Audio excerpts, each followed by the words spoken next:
He's editor-in-chief of Breitbart News and a New York Times best-selling author.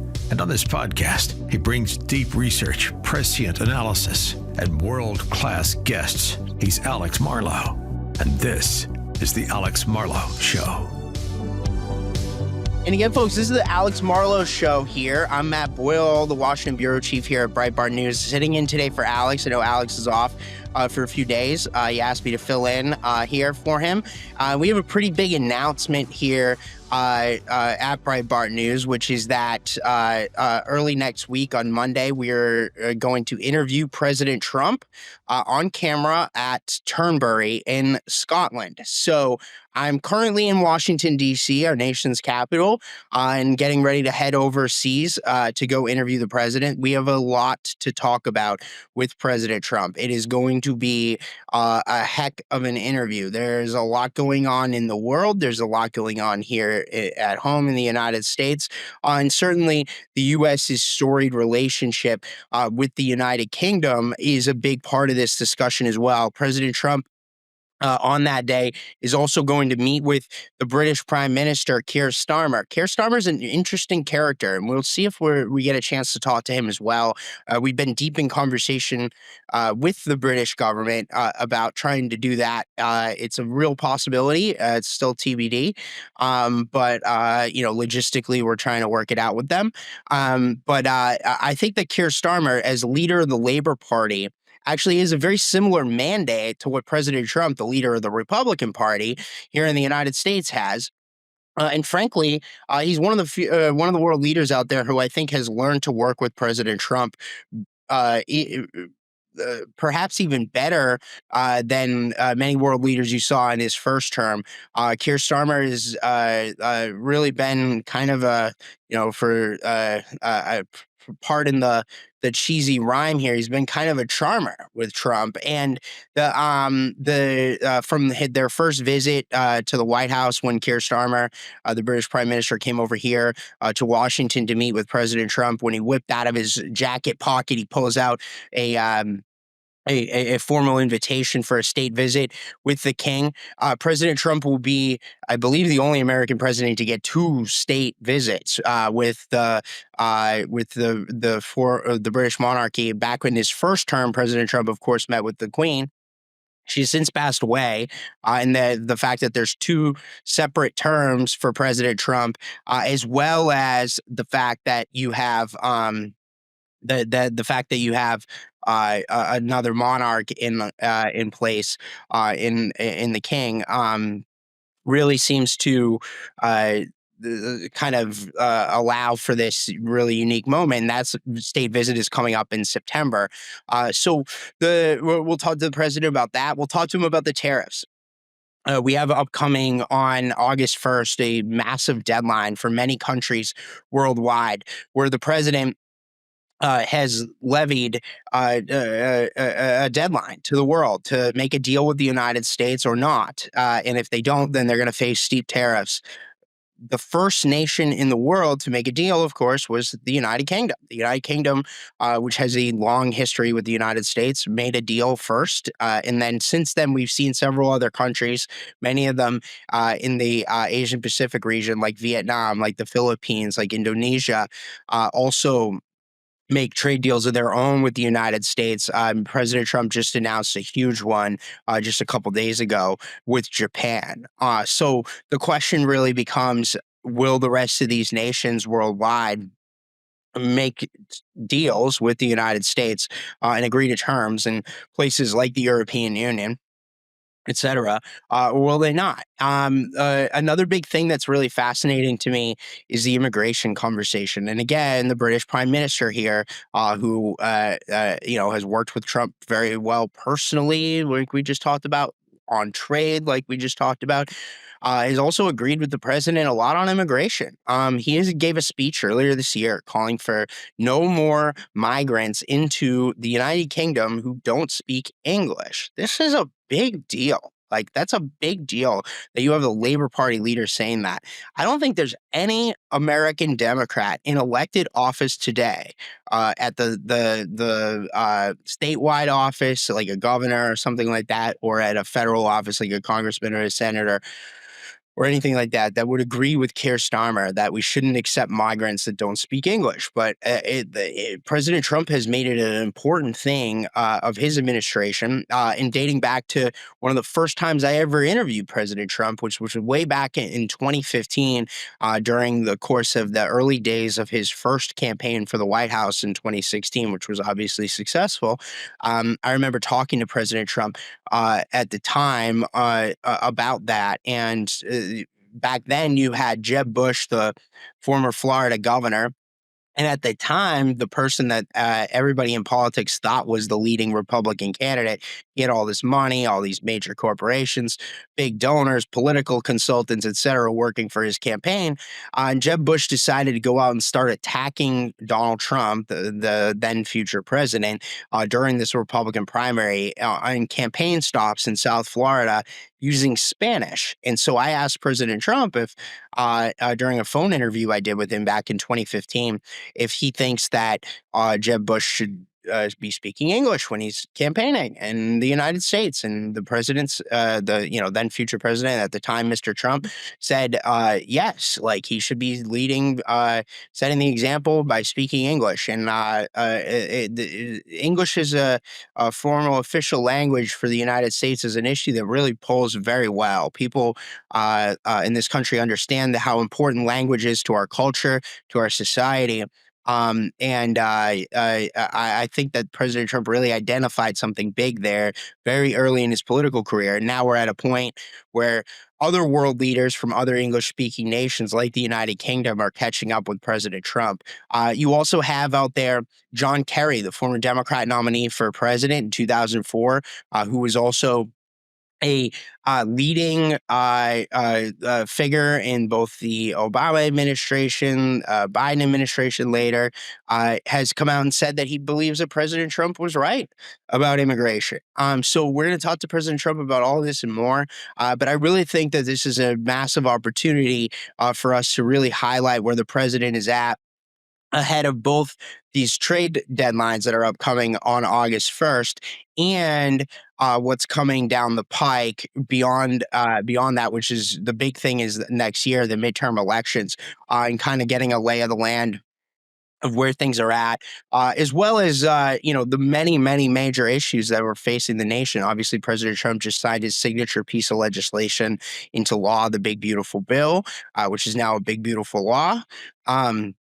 Where we're at with the economy, with interest rates, I'm sure we're going to talk about too late Jerome Powell, among many other things. So we're very much looking forward to the president's interview with us on Monday. So I am getting ready to fly over tomorrow. We will be leaving to go to Scotland. There's a lot of logistics that goes into these things, by the way. It's pretty cool. The behind the scenes stuff. I mean, there's weeks and weeks of conversations and dealings with staffers and this person and that person and security people. And it's not like you just show up and pop in and, just start firing questions away at the president. There's actually a lot of planning and operations and logistics that go into something like this. And so we've been working on it for weeks and we're very excited to do it. I did talk to the White House before we are taping this show. And I told them that we were going to announce it and they were okay with it. So here we are. So we are excited to announce that we are going to be having a great conversation with President Trump at his golf course Turnberry in Scotland. On Monday. And so exciting times here at Breitbart News. And with that, all that said, as we continue here on the Alex Marlow Show, and again, I'm Matt Boyle, our Washington Bureau Chief, and filling in for Alex, we're going to take a quick break, but we've got a couple exciting guests coming up on the second half of this hour. We'll be joined by Nick Gilbertson, our White House correspondent here at Breitbart News, and then later by Bradley Jaye, our deputy political editor at Breitbart. We'll have great in-depth discussions with both of these guys about everything that's going on in the political world and their work and their reporting. And there's a lot of stuff coming out right now. So we're going to talk about all this stuff that Tulsi's focused on, that Tulsi Gabbard has been rolling out, and Ratcliffe before her, the CIA director and the DNI. And a lot of that kind of stuff and where things go on those investigations. So let's take a quick break. When we get back here, we'll be joined by Nick Gilbertson, our White House reporter. All right, we know that good coffee is kind of easy to find. There's a lot of good coffee out there, but great coffee, that's a different story. And when I was introduced to Crockett Coffee, I knew this was something special. This is roasted to perfection in small batches on purpose by experts who love the taste of great coffee and are conscientious about how it's made and who's making it. It's roasted in our nation's heartland and it's delivered fresh to your home. When you enjoy Crockett Coffee, you're also supporting an anti-communist, pro-American brand of coffee founded by our friends Clay Travis and Buck Sexton, who are good broadcasters and are apparently dang good at making a cup of coffee as well. The perfect type of thing to sip at a mountain campfire like a Western settler or in your office while you're doing a podcast. It is just really high quality stuff. You guys know I'm a coffee snob, married to an Italian. I like to hit that dark roast. They also sent me some mild roast, which was delicious. They got a light roast. They got a decaf. They got a mushroom organic blend. That's the new hotness. They got K-Cups. Lots of different options for you. And part of your support goes to Tunnel to Towers Foundation, which is a great way to give back and remind people that Crockett Coffee, people there, they pledge to never forget. Easy. Go online, crockettcoffee.com. Crockett like it as in Davy Crockett. crockettcoffee.com. Use my first name, Alex. You get 20% off your first order. That's crockettcoffee.com. Use my name, Alex, as the promo code for 20% off. Good people and a dang good cup of coffee. You guys know I would not endorse it if it wasn't quite delightful. And again, folks, welcome back here to the Alex Marlow Show. I'm Matt Boyle, the Washington Bureau Chief here at Breitbart News, filling in for Alex because he's off for a few days. He asked me to fill in for him. As we were just talking about there before, we are doing a huge interview upcoming next week with President Trump at Turnberry in Scotland, his golf course there. He is headed over there to go tour a new golf course that he has just opened at Trump Aberdeen up on the other side of Scotland, and then he's going down to Turnberry as well while he's there. When he's there, he's going to meet with the British Prime Minister, Keir Starmer. And joining us now to kind of talk about all of this and more, and there's a lot of other stuff that's going on as well, our White House correspondent here at Breitbart News, the one and only Nick Gilbertson. Nick, thanks for joining us here in the Alex Marlow Show. Yeah, thanks for having me, Matt. Very happy to be here. Okay, so lots to talk about here, but let's start with as the president heads overseas, there's a major scandal that has come out about one of his predecessors in the lead up to this historic trip that President Trump is undertaking to Scotland, where we have now seen the unveiling of documents by the Director of National Intelligence, Tulsi Gabbard, that show that Barack Obama himself appears to have ordered the creation of the Russia hoax against President Trump in the aftermath of President Trump's 2016 election victory. The stunning documentation that Director Gabbard has released shows that the intelligence community's original assessment was that the Russians did not interfere in the 2016 election. Astounding stuff. Apparently, this was in the president's daily brief in an early December 2016 brief that was supposed to go to President Obama.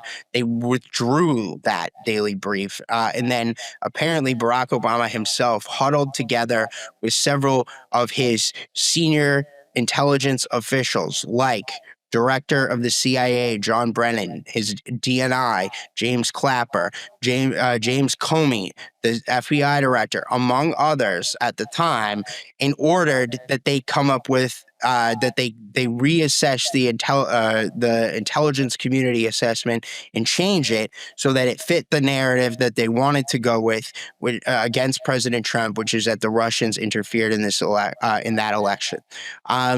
The entire national media went with this story.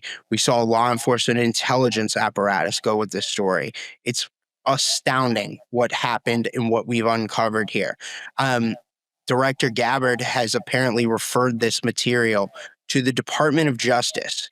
The Department of Justice and Attorney General Pam Bondi have opened what they call a strike force to investigate and determine if there were crimes committed and if there can be charges brought. Talk to us about what has come out about this. As I understand it, Nick, you were at the White House in the briefing room when Director Gabbard was there earlier this week discussing more revelations that she was releasing after that first tranche. Talk to us about this. Yeah, absolutely, Matt. I was in the briefing room there when DNI Gabbard joined Caroline Leavitt to talk about this, and it was absolute bedlam in the briefing room. It was packed to the gills. You could barely move, and everybody was chomping at the bit trying to get questions off to her about it. But of course, this all comes back to this Friday tranche of documents and the allegations that Gabbard has kind of made out of these. That in my opinion, if this all is true, this is the biggest political scandal in American history, where you have a literal sitting president, lame duck, going out and purposefully undermining his successor before he takes office. Now, of course, so it all goes back to the months of intelligence, apparently, according to this initial DNI report, showed that Russia did not interfere in the election in a meaningful way. And that was up through December after Trump had been elected. And then, of course, you have that December 9th meeting, like you said. And apparently, I believe in Gabbard's report, it said there was an email from a staffer, I believe, of Brennan or Clapper, saying, per the president's request, kind of formulate this report saying how Russia impacted the American election. And of course, we get this January 6, 2017, intelligence assessment basically saying that Russia interfered in the election in a meaningful way, and it was to hurt Hillary Clinton and to benefit Donald Trump. Now, there was a subsequent tranche of documents released on Wednesday. It's this House Intelligence Committee report from September 2020 that, according to Gabbard's office, also points to the fact that this was manufactured intelligence from Obama that Russia, or Obama and other officials, that Russia interfered in the election here in a meaningful way. And it also showed that Russia had, this really damning, material, whether it's true or not, on Hillary Clinton, ranging from alleged tranquilizer usage on regularly, as well as some psychotic episodes apparently that were referenced in there. And Russia was apparently, according to DNI Gabbard, holding on to this material under the assumption like they totally expected Clinton to win, and they wanted to release it after she was elected to try and undermine her presidency. And so that's kind of what this report here released yesterday shows, according to DNI Gabbard. So absolutely explosive stuff. She did hint yesterday that, she's referred this to the DOJ, potentially referred Obama. She kind of hinted at that, as our colleague, senior editor at large, Joel Pollack, reported. And then, of course, today you have Bondi coming out and saying that she is assembling a strike force on this matter to investigate these, uncoverings or releases here by Gabbard's office, and really, really incredible stuff here. And I would mention too that House Intelligence report from 2020, I believe Democrats had control of the House, that report that was declassified yesterday. So in theory, that's a committee run by a Democrat chairman. That's a Democrat-run committee at the time, and this report finding this. Right. And there's something that happened a few weeks ago that I don't think everybody fully remembers or understands, but there's a big story that we did at Breitbart that demonstrates that, and then later the CIA director, the current CIA director, referred John Brennan, the former CIA director, for criminal prosecution as well.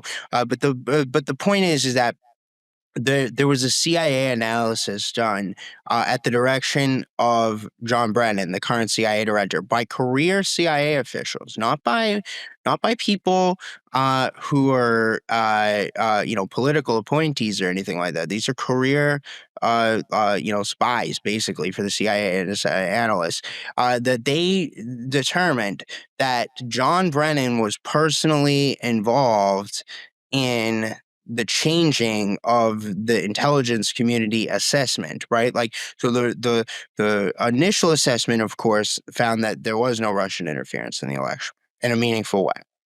And the second intelligence committee assessment that was released later in January 2017, in the final waning days of the Barack Obama presidency.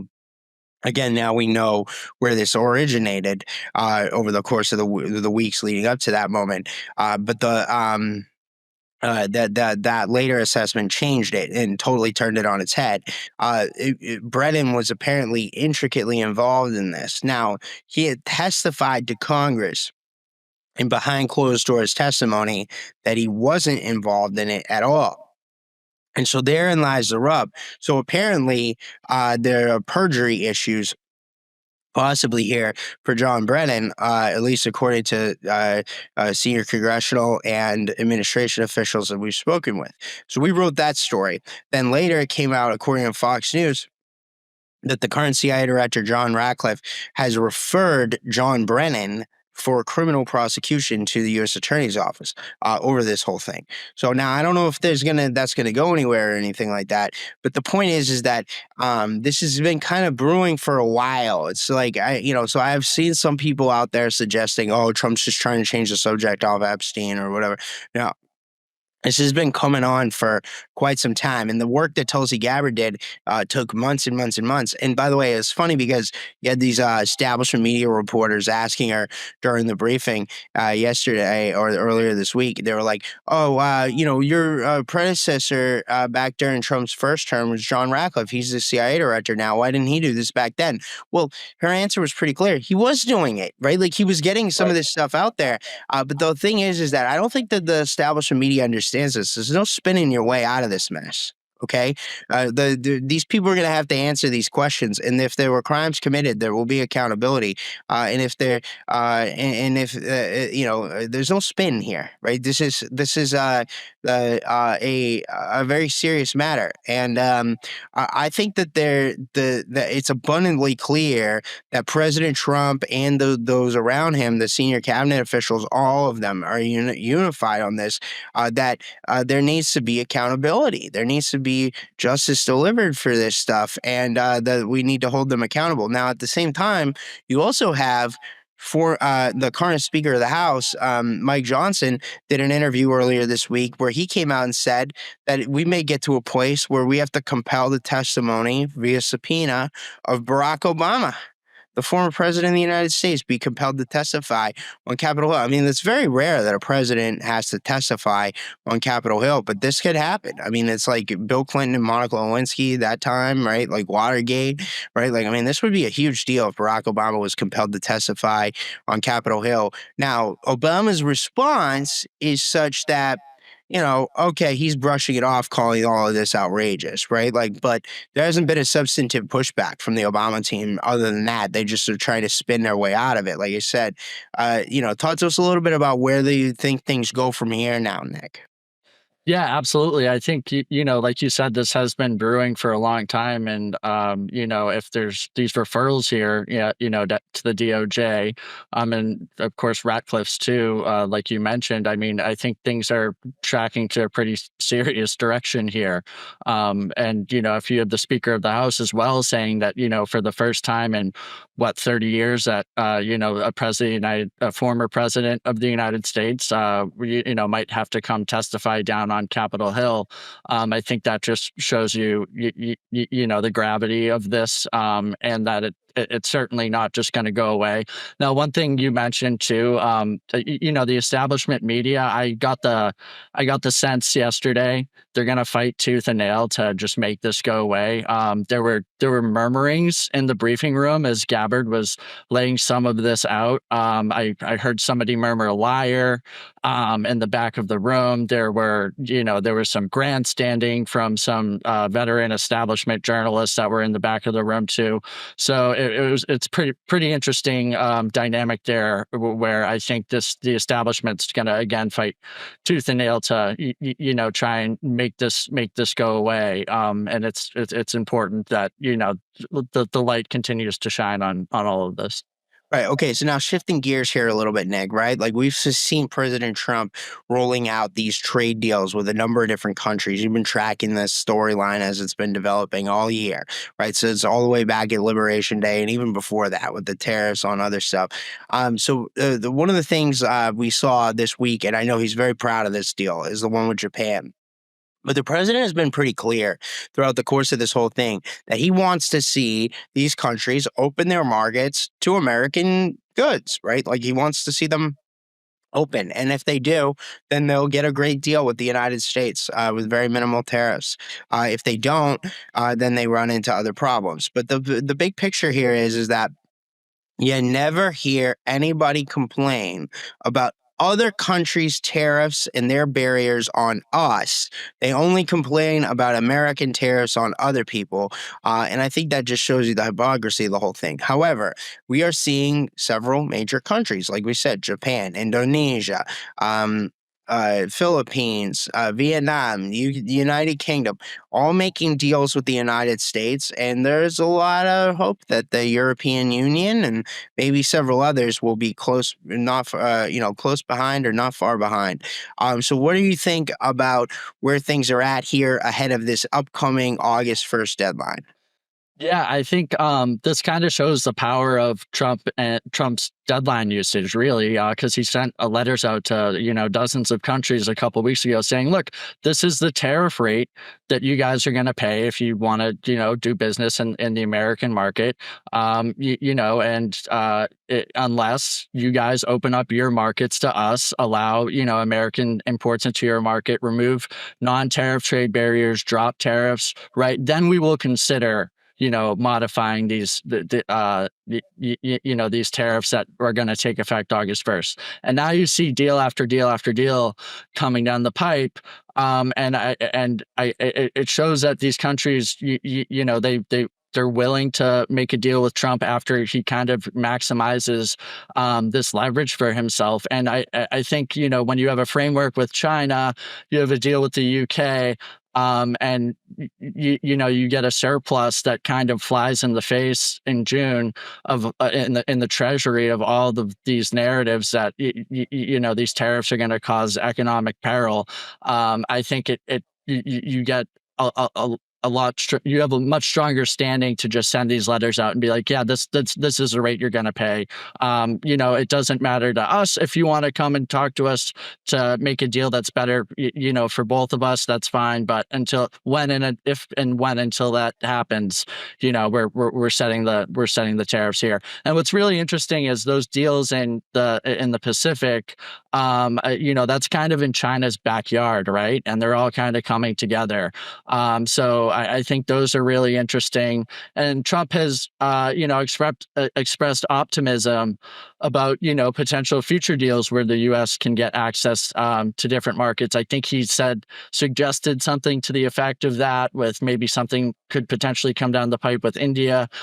So he's moving and shaking here on the global stage with all these trade deals and with these tariff letters. And I think the proof is kind of in the pudding here with that June surplus and the low inflation that's gone along with it. Because you have to remember, Matt, everybody was screaming these tariffs are going to cause inflation that's going to get passed on to the consumer. We haven't seen that. I think annualized inflation, according to the NEC, is 2.1%, which is right on target with the Fed's 2% that sweet spot they would like to see inflation be for over a year. So, and again, that all ties into the president's going to the Fed today to, he's been calling on Jerome Powell to lower rates. So it all kind of ties together there. And it's just, it's really, he's essentially the deal maker in chief right now. And he's putting it together on the world stage, it certainly looks like. Yeah, it's pretty exciting stuff. Nick Gilbertson, our White House correspondent here at Breitbart News. Sir, really want to thank you for joining us here on this segment for the Alex Marlow program. What are some of the things, before we wrap up here, Nick, what are some of the things that you are working on looking down the pike here? What are some of the big stories as we head into the dog days of summer here? We head into August. What are some of the things you're focused on story-wise as we look around the corner here with the fall and Labor Day on the horizon? Yeah, absolutely. So I think certainly definitely going to be tracking where all of this, or this, potential referrals to the DOJ there, and Bondi strike force leads. That's going to be, I think a long term narrative here, and seeing where all that goes. Again, I think trade deals too. We're getting here to the August deadline, but I think we can still anticipate to see a lot of movement there. And the president can always set more. There's more tariffs on different countries, and things can change on that front. So it should be an interesting couple months here. Also, any rescissions packages that come out of the White House that they think they can get through Congress as well. So just keeping track of all that good stuff, and just remaining a happy warrior here.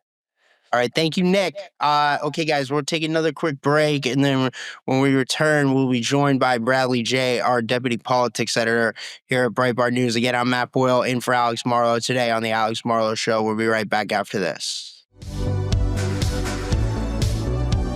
And again, folks, this is the Alex Marlow Show. I'm Matt Boyle, the Washington bureau chief here at Breitbart News, in for Alex today. Alex asked me to fill in for him because he's out for a few days. So filling in for him today ahead of our trip to Scotland to go interview President Trump early next week. And then, by the way, middle of next week, right after we interview President Trump, we're doing a huge event in downtown Washington, D.C. with the Treasury Secretary, Scott Bessent. We will carry that live on Breitbart.com. I will interview Secretary Bessent.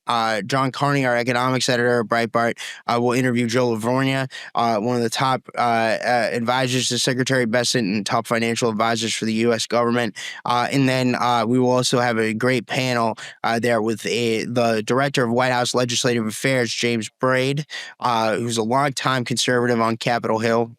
Has been working very closely with top conservatives in the Capitol for a long time, and now is the president's point person on dealing with the Capitol. And we'll also have Senator Jim Banks on that panel as well. Both John Carney and I will moderate that together. That'll be next Wednesday morning. So around 10 a.m. On Breitbart.com. So make sure you tune into that. Again, it's the Alex Marlow Show. I'm Matt Boyle, in for Alex Marlow, and we're joined on now by another very special guest. We have Bradley Jaye, who's our deputy politics editor here at Breitbart News. Mr. Bradley, thanks for joining us here on the Alex Marlow Show. My pleasure, Matt. Okay, lots to talk about, but let's start with the president's legislative agenda as it came in, as they like to say, under budget and ahead of schedule. Right? Like, they got it done. They did it before the 4th of July. President Trump signed the bill on the 4th of July. Historic moment there. The big, beautiful bill is now the big, beautiful law. Wasn't always the case that was going to happen. Talk to us a little bit about what happened here and what the process was like. Trump has proved his doubters wrong yet again. Folks said that this bill wouldn't be passed. Then when it got momentum, they said it wouldn't be passed by the deadline. Yet Trump was able to do it. Look, the one big beautiful bill contained most of Trump's campaign promises. During the campaign, Trump was repeatedly hammered by the establishment media as, you won't be able to get all this stuff done.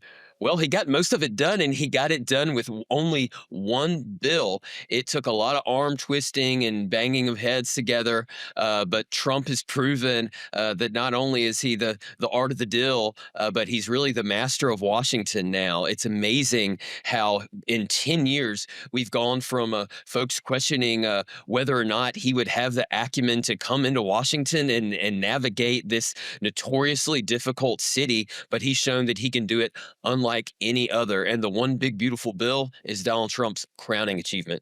Right. Okay. So now the other thing that's happened here, as compared with President Trump's first term, I think there's a lot stronger of a Republican Party there working with him. Right. Like, so you've got no more Paul Ryan. Mitch McConnell is still a senator. kinda, or what I guess the staffers that run the old man around are the senator. But the point is that what you've seen is the membership of both the House and the Senate among Republicans has moved very much in Trump's direction, away from the old George Bush way on Capitol Hill. Bradley, you and I go back a long time, right? I know you. I've known you since you worked in the Senate, a decade ago or maybe longer. I don't know. Talk to us a little bit about how it's changed up there, because I think it has changed, and I think that's helped President Trump in his efforts here. Things have changed remarkably. I remember in 2016, after my boss, when I was working on Capitol Hill, endorsed Trump, people told me all the time, some very threateningly, "You will never work in this town again." A lot of those people just by about December, after Trump had won, were calling, trying to get jobs in the Trump administration. So things began changing very quickly. At first, it was out of necessity, but eventually the makeup of Congress, it's a little bit slower in the Senate, but definitely in the House, it's begun to evolve. Trump has really changed voters' expectations of what they can get out of their elected officials. It used to just be them choosing between really the best of the worst. But with Trump, they figured out, you know what, we can, as Republicans, get elected officials in Washington, whether it's president or in Congress, who are actually fighting for us. It's not just who is the least neocon out of this group of neocons. And that has changed who has been sent to Washington. We've got a long way to go, but we're seeing that President Trump, while still it's not an easy job. I'm not jealous of him having to navigate Capitol Hill, certainly with the margins that we have in the House and the Senate being so small. But Donald Trump has really molded Washington more in his image. And that's a good thing, because that means that Washington is going to be much more responsive to the needs of where the actual voters are. It's truly astounding. Right now, okay, so all that said, there still is a huge challenge ahead on the horizon, which is the upcoming midterm election. The Republicans have a very slim majority in the House. They have got a 53-seat majority in the U.S. Senate. Out of 100. So the point is that they've got work to do if they're going to hold those majorities and protect President Trump for the rest of his second term. Because I would imagine, if the Democrats were to win, they either or both chambers, they would come right at President Trump with impeachment right away. And several of them are saying it openly. So the real question is, can they do it? And if you look around the map of the House and whatnot going into the midterms, well, first off, the Senate's a lot easier for the Republicans to hold. I think the Republicans probably will hold the Senate. The question is, what will be the final numbers? Will it be closer or actually more Republican? I don't know. It just depends on how some of those battleground seats shake out. And we'll be tracking all of that very closely. But let's start with the Senate, Bradley. Where do we stand with regard to the Senate? Where are the battleground races to watch going into next year? The big one that I'm watching as far as pickup opportunities is Michigan. Mike Rogers got a late start in the last cycle. He ended up finishing just barely short in that general election. But Trump won Michigan, so I think that Mike Rogers can get it. Just this week, Congressman Huizenga from Michigan opted out of running for that seat, so it looks like the path is clear for Mike Rogers to build all the momentum he needs heading into that race. Meanwhile, the Democrat primary in Michigan, it's just who can run the furthest to the left, which is going to benefit Rogers greatly. But we still have to defend a lot of seats, too. The one good development there is in North Carolina, where Tom Tillis opted to retire instead of remaining in a Washington that has become much more Trumpy than he would like. That's a good thing for Republicans. We're going to get a much better Republican candidate in North Carolina. Looks like the RNC chairman, Mr. Watley, is going to be getting into that race, which is great for Republicans. I think that we keep the Senate, and we may even be able to pick up a seat or two. Yeah, and other places for pickup opportunities include Georgia, where Democrat John Ossoff is running for re-election, or New Hampshire, where longtime Senator Jeanne Shaheen, the Democrat there, is not running, and so Democrats don't have an incumbent to protect that. They have House member Chris Pappas is running for them there, and on the Republican side, it's Scott Brown. So we'll see if Scott Brown's able to make a comeback in New Hampshire to the U.S. Senate after previously having been a U.S. Senator from Massachusetts. But Scott Brown, really interesting, impressive guy. I was with some of his people just earlier this week, and they think that things are going good. He's riding around in his pickup truck in New Hampshire. That's what he does. He goes stop to stop in his own pickup truck. He drives the truck himself. What a guy. Anyway, so we'll be tracking that. So now, as for the House is a little bit different. It's district by district. And the Republicans, again, they've got a really slim majority here, but I think they can do it, right? So there's some redistricting stuff that's going on out there. People are talking about Texas and possible Republican pickups there in the redistricting process, maybe as many as 5. I don't know if it'll be that high, but even 1 or 2 is a lot better for the Republicans than it is right now. And then, there's other places too, like Maine's 2nd District, and I think there's one down in New Mexico, and there's some in Ohio, and other places where Republicans can knock off some Democrats and maybe offset any losses in some of the tougher districts. That's true, Matt. Texas is in a special session right now, their state legislature considering new maps. When the current maps were drawn, basically a bunch of their incumbent Republicans wanted to have safe districts that were so far to the right that they really wouldn't have to campaign. Well, it might be time to take one for the team. You're going to have to get off your tail a few times a year and actually go out into your district and in districts that allow Republicans to send, in a very red state like Texas, to send some more Republicans to Washington. The big deal in the House, you're right, there are all kinds of opportunities all over the country, and we might even see some maps in other states change before then. But I've been saying for months, there are 2 steps for Republicans to keep and maybe even gain seats in the House: pass the big, beautiful bill and own the big, beautiful bill. They've done the first part, which you would think is the hardest. The next step is for Republicans to actually get out there and go on the offensive, own everything that's in that bill: tax cuts, border security, getting rid of the Green New Deal, getting illegal aliens off of taxpayer-funded healthcare. All the components of this bill are total winners in a general election. Republicans just have to get outside of their comfort zone and actually be aggressive in shaping the dynamics of the battlefield. Far too often, we let Democrats dictate the terms of the fight. Republicans need to own Donald Trump's big, beautiful bill, and they can expand their majority in the House and maybe even the Senate as well. Yeah, and so Bradley, just to kind of wrap things up here, as we head into this August recess, right? Like, we're at the end of July right now. We're about to be heading into the August recess. Is that what the Republicans should do? Should they be going out there and doing town halls and events and interviews and whatever, and going out there and selling what they just passed? I think they should. I think they should engage with people. They should own it, because I think the Democrats can't defend their visions, and I think that the Republicans can.